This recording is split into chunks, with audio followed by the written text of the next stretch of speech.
To move that conversation forward, I'd love to know about how technology, since we are a technology company, I'm always intrigued to hear how technology is reshaping the decision and of the supply chain world and how that's all being impacted today. What's your insights on Do I dare become a cliche and talk about AI? I mean, that? you can't have a technology discussion without talking about AI, but honestly, it is a technology that is pretty exciting right now. This is the fourth industrial wave, I think, what we're seeing. So, and the capabilities that AI can unleash. So right now, we're looking at technology generally, but more specifically, when you look at what AI can accomplish, when you look at what organizations are doing in terms of data and data analytics and using AI for predictive data, that's pretty interesting and exciting. When you look at agentic AI, which is the ability to execute tasks, that's pretty exciting right now. Many of our members are warehouses, and the ability to build a digital twin of your warehouse and then explore or scenario play, what if we did this instead of that, and being able to do that in a digital twin before you actually introduce it into a warehouse, that's pretty exciting.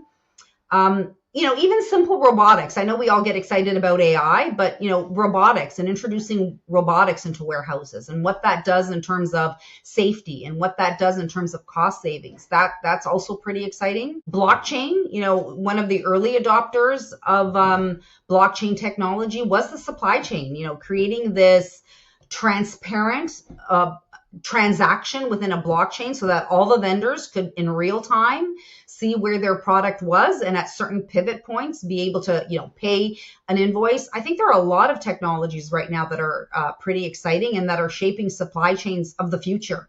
So lots on the horizon and lots to look out for sure. Wow, when you put it that way, I didn't even realize all the different variables front to back in respect to that, that kind of impact. Yes, AI, obviously modeling data, intelligence on making decisions, routing efficiencies, all that can be improved exponentially. Because, I was thinking, okay, last 5 years, you can build some good models, you can build some good Power BI or some sort of call it script to help with that efficiencies. And I've seen some logistics software to help routing, and we've had the GPS world of logistics for over a decade now.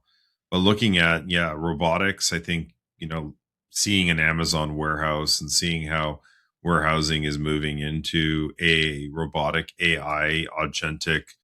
I was just at a factory last week where they physically can work without any lights on. Like there's nobody in there, close to 100,000 square foot facility, all CNC, all robotics, from picking up the materials to processing the entire factory. And you get the product at the other end of the assembly line there. And I think there's 2 to 3 people on the entire shop floor. Yeah, So you're absolutely right.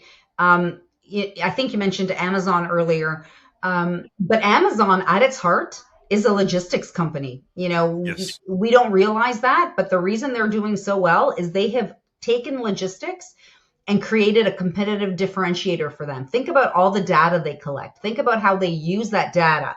And they're now using predictive data that, based on your search history, can predict what you need next and literally order it for you and get it to your door.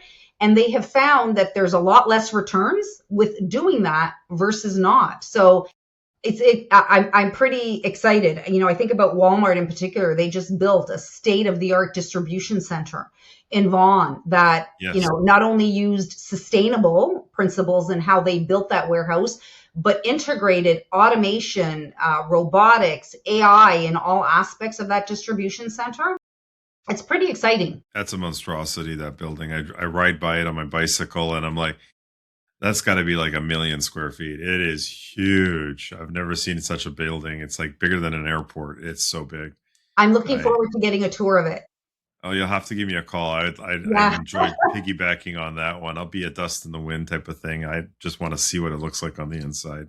for Yeah, sure. it's interesting. So today, military now flies drones and unmanned resources, planes, drones, whatever it is, and they've got people in comm rooms playing video games with real devices. Like, if you really think about it, right? So what's going to change if we get to a point where you have a comm room where several people are sitting in a comm room and there's 100 trucks or vehicles in logistics all autonomously moving from A to B.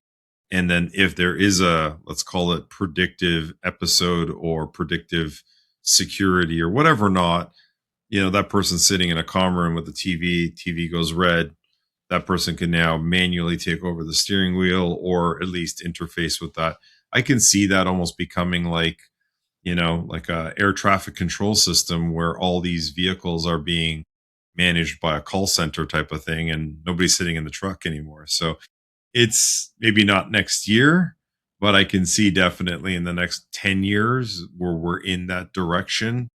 And the technology will be mature enough to say that, yeah, I don't need to be driving if I'm doing 10 hours a highway.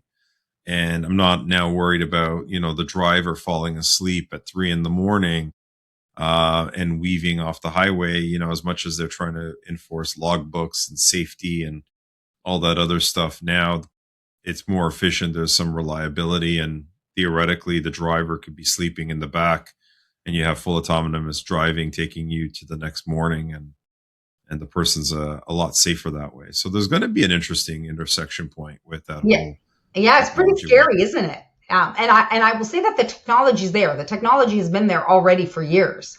Um, it's that we're not ready for it, from a regulatory perspective, from an infrastructure perspective.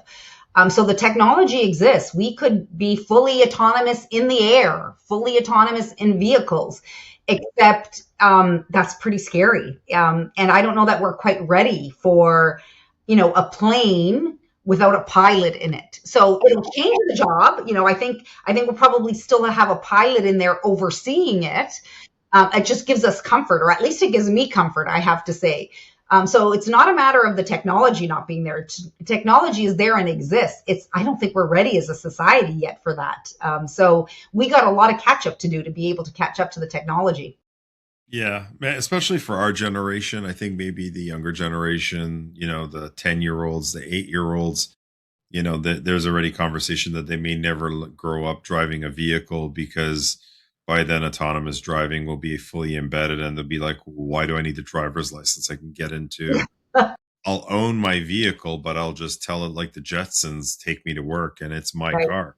Right. So, it's an interesting one. I can tell you when I bought my Tesla and I got the full self-driving activated, it was nerve-wracking going through Mhm. intersections and changing lanes, and it did have its moments in the beginning. I would say 2 years ago it wasn't perfect, especially in countryside roads.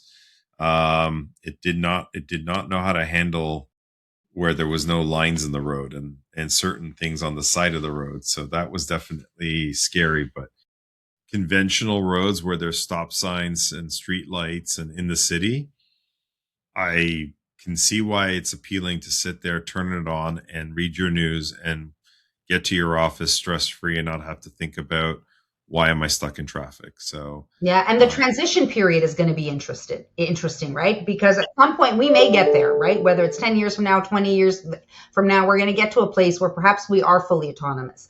But think about the transition where we've got half autonomous versus half, human-led vehicles, and what does that look like? So I definitely think it's this transition period that is going to be the most interesting to watch. yeah, yeah, for sure. It will definitely be an interesting generational shift, and it won't happen overnight because people will still hold on to their steering wheels, and your truck drivers are still going to hold on to their trucks, and I think we'll introduce some of the conveniences, and eventually it'll be phased in, and just like Spotify and Apple Music didn't take over the music industry overnight. We were still buying CDs and records for many years, and eventually we're like, just listen to it on a streaming network. I don't need to go and buy this. Now I think it's been like 10 years since I bought my last record. So it's like, it's more trendy now that you have this vinyl than it is a necessity.